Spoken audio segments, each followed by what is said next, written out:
the back. Okay, so now you can... So guys, as you start to get tired... What is the future of triathlon? Oh, that's a tough question.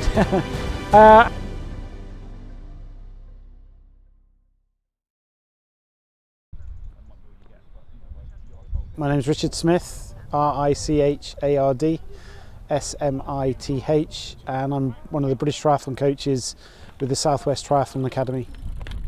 I came from a team sport background, so up until about the age of 18 I played rugby actually, and I'd been a dancer and a gymnast in my very early youth.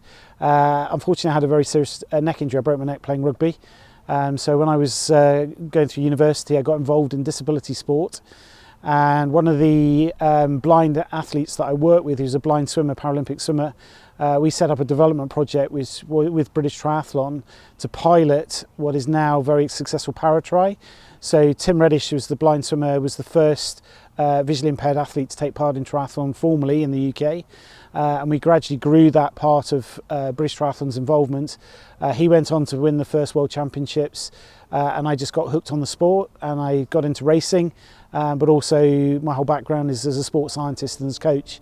So as part of my journey in the sport, I've been involved in setting up triathlon clubs and coaching, and now this is part of giving back, including my own son who's involved.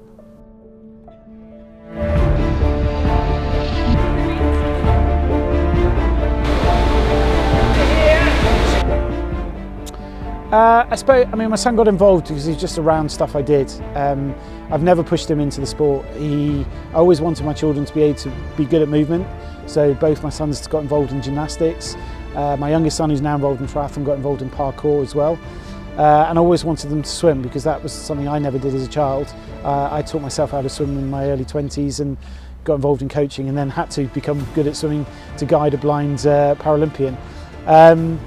I think, as I say, as he gets older and he moves up the performance pathway, what I've tried to encourage him to do is become a more independent athlete, and I become more of a father as opposed to a coach. So there are other coaches who are around him. One of the coaches here today is a professional athlete, and I coached Freddie.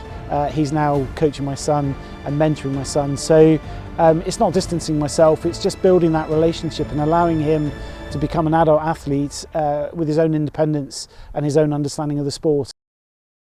What is the future of triathlon? Oh, that's a tough question. I think the sport, and I've been, as I say, involved in it for a very long time, it's evolved and it continues to evolve. So the introduction, for example, of Super League Triathlon, where athletes are racing 3 or 4 times in a day, very short distances, very intense competition, different formats, so mixing up the actual format. Traditionally it's swim, bike and run. In the Super League they actually turn it on its head, so they bike, run, swim and that sort of side of things. Funding at the top end is getting better. Prize money is being more evenly distributed. The opportunities for female athletes are getting better. They're nowhere near absolutely level with the male athlete, but they are getting better. And I think the role modelling that triathlon gives, it's very much a healthy lifestyle. It's an incredibly tough sport. Some of these athletes are doing up to 40 hours a week as a senior athlete, but they're investing time therefore in their nutrition, their diet, their sleep, and therefore as a lifestyle sport and at participation level, I think it has a great future and a really exciting future.